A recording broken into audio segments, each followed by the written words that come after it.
day everyone, we are English students of Yogyakarta State University and today we would like to explain to you about analysis of poem with new criticism theory.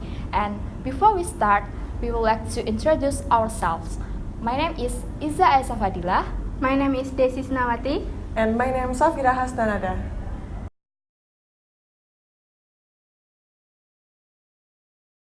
New criticism is very different literary theory. First introduced in the early 20th century in America by John Crowe Ransom. New criticism was created out of the formalist movement. It focused on the importance of close reading a piece of literature, mainly poetry, to understand how it functions as a self-contained object. It was created to show an alternative form of literary analysis, with most generally focusing on the history of the author, the relation of the words used to foreign and ancient language, as well as comparative sources, ignoring the aesthetic of the work altogether. With this form of literary analysis, some of the more important forms of literature were analyzed. New critics felt in order to bring the focus of literary studies back to the analysis of the text. Elements such as reader response, the author's intention, historical and cultural context, political context, and moralistic bias should be a factor in analyzing the literature. New critics focus their attention on the variety and degree of certain literary devices, specifically metaphor, irony, tension, and paradox. Essentially, with close reading, the reader will pay close attention to what is said and how it is written. In new criticism, there are two fallacies such as intentional fallacy and affective fallacy. Intention fallacy is any attempt to look at the author's relationship to a work. The other definition is the meaning of a poem is internal, determined by what is public linguistic fact, grammar, semantic, syntax, and not by what poets might reveal in conversation. Letters of journal concerning the intention. Affective fallacy is any attempt to look at the reader's individual response. Why new criticism is very important? Because this technique is actually consciously and unconsciously used by both students and teachers alike. Even if you have just graduated from high school, this concept is not so far gone from your mind. Almost every teacher that teaches literature in some form uses these ideas because they too were taught it. The importance of new criticism is throwing away outside distraction to create a paramount analysis of the literary work. You can analyze a poem with this theory. And do you know why do we use a poem to test this theory? The new critics favor poetry over other literary forms because for them poetry is the purest exemplification of the literary values which they uphold. Poem is a piece of writing that expresses emotion, experience, and idea, especially in short lines using words that rhyme, while poetry is a type of literature that expresses ideas, feelings, or tells a story in a specific form.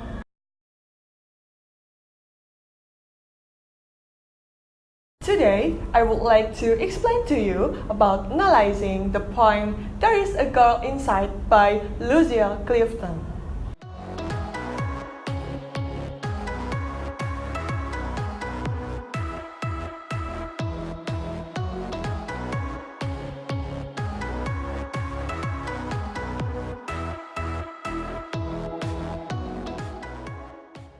There are 8 main topics, such as the first main topic is the theme of poem.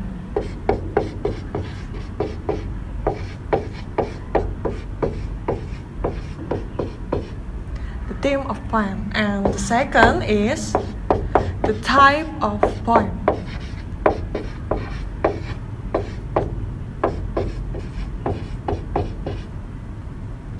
And the next one is the rhyme of poem.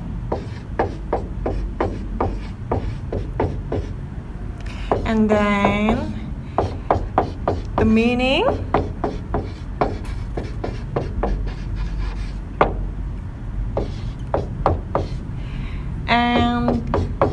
imagery,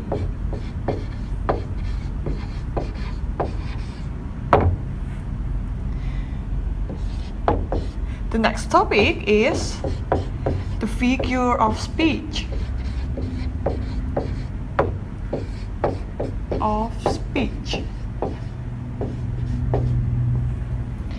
And the seventh is the poet's language.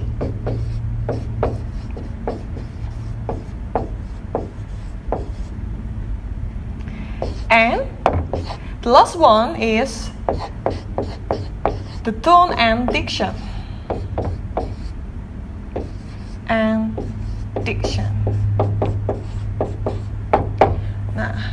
There are several of 8 main topics. The poem's title, There is a Girl Inside, tells us that the speaker is an old woman who still feels young and vital inside. Firstly, let's talk about the theme. The theme is critical to disappearing an author's message in a particular piece of writing. The poem suggests that each brings with its special harvest of its own, which is the capacity to appreciate the gifts of youth and to remain within us as seeds remain within a ripened fruit. As a result, to feel young even when we are old. Thus, the theme of the poem revolves the tensions between youth and age that structures it. Secondly, is the type of the poem. Basically, there are 8 types of poem, such as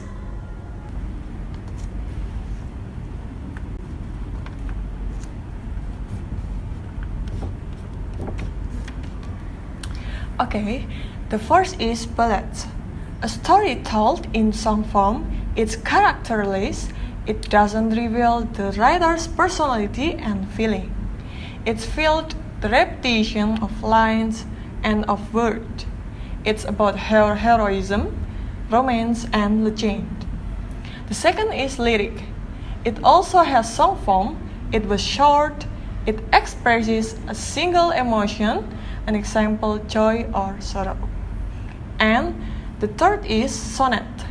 It is originated from Italy. It consists of 14 lines. It's like lyric or ballad, but formed with exact number arrangement of lines. The next one is ode. It was often used in Greek tragedy. It dealt frequently with religious subjects. The next is elegy. It deals with death. Then epic, long and serious narrative poem and heroism. The next is didactic poem. It intends to instruct or to teach. Normally, most literature is didactic in having something to say, but this didactic poem is defined as that which has didactic aims for its primary purpose. Dramatic monologue. It's usually a fictional character or a historical figure caught in critical moments. The speaker's words are directed at a silent audience. They reveal aspects of their personalities of which they are unaware. It is saying something to someone, even to himself. Thirdly, it is about the rhyme scheme. Rhymes are words that end with the same sound. Rhyming sounds don't have to be spelled the same way. Poets can choose from a variety of different rhyming patterns, such as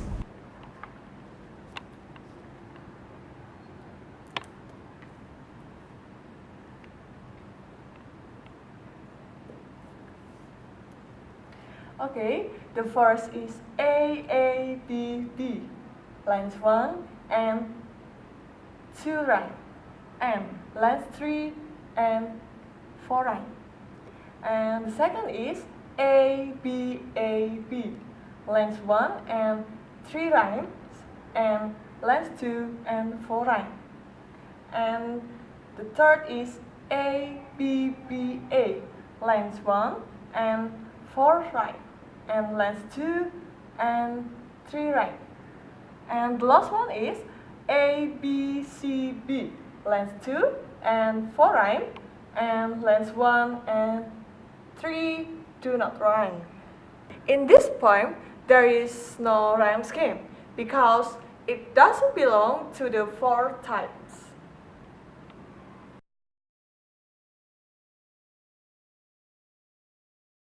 The fifth, we would like to explain about the imagery.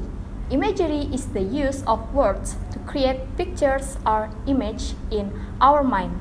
It appeals to fifth sense: smell, sight, hearing, taste, and touch. Details about smells, sounds, colors, and taste create strong image. There are 5 types of imagery in general, such as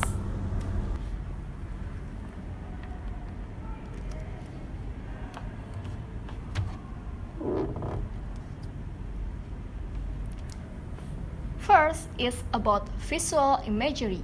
It has something to do with mental pictures. In this case, an effect is the mind, much like that produced by our perceiving a visible object through the eye, the optic nerve, and the appropriate region of the brain. And the second is auditory imagery. In respect to the auditory imagery, the kind of appealing to the sense of hearing. The example is one in the same poem. And the third is tactile imagery. Pairing includes hardness, wetness, and cold, an internal sensation such as hunger, thirst, or nausea, or movement or tension in the muscle or joints as belonging to tactile imagery. The following expression contain of this imagery. In the morning, wine softly blows against my cheek, and the true wood of my bed witness my dying moment, or the roaring lions come to the drink. And then olfactory imagery.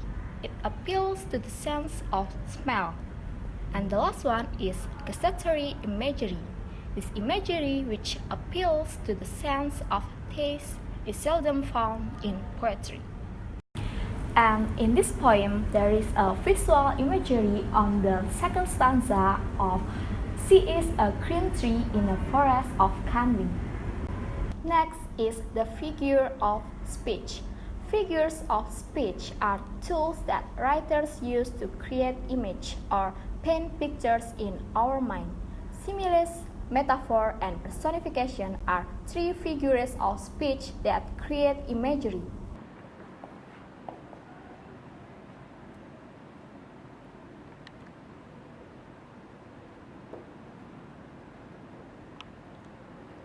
The first is simile. A simile compares two things using the words like or as. Comparing one thing to another creates a vivid image. For example, the runner strikes like a cheetah. And the second is metaphor. A metaphor compares two things without using the words like or as. Gives the qualities of one thing to something that is quite different. For example, the winter wind is a wolf howling at the door. And the last is personification. Personification gives human traits and feelings to things that are not human, like animals or objects. For example, the moon smiled down at me.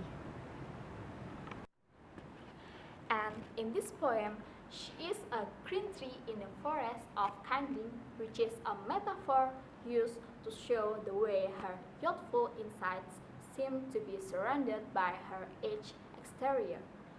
She feels like a young woman, a woman who is randy as a wolf, which is a simile used to convey the continuation of speaker's sexual desire.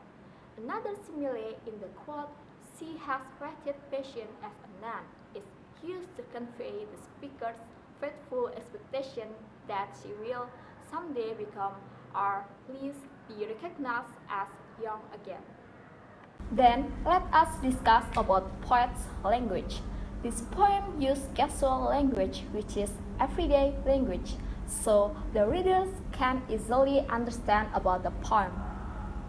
The last is the tone and diction.